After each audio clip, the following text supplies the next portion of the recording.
বন্যা মোকাবেলায় সবাইকে এগিয়ে আসার আহ্বান ঢাবি শিবির সভাপতি।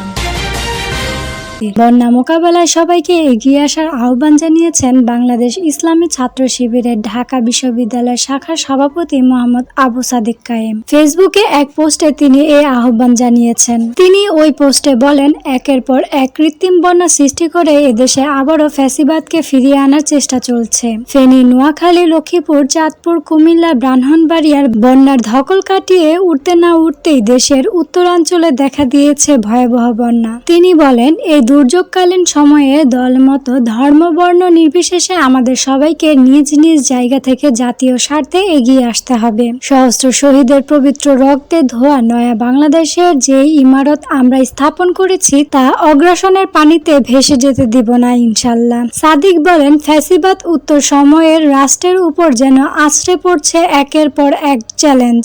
অভ্যন্তরীণ গোলযোগ সৃষ্টি করে ইনকিলাবকে প্রশ্নবিদ্ধ করার উপচেষ্টা করা হচ্ছে। ফ্যাসিবাদের পতন ঘটিয়ে বিপ্লবীরা প্রতারণা করেছে কিনা এমন সওয়ালের দুঃসাহসও দেখাচ্ছে পরাজয়ের শক্তি। অন্যদিকে আমাদের কলোনিয়াল মাস্টার হতে চাওয়া শক্তি পানি সন্ত্রাসে লিপ্ত হয়েছে। তিনি আরো বলেন, সামষ্টিক নিবেদিত প্রচেষ্টার মাধ্যমে ইতিপূর্বে আমরা দুর্যোগ মোকাবেলায় হাতে হাত রেখে কাজ করার দৃষ্টান্ত স্থাপন করতে সক্ষম হয়েছি।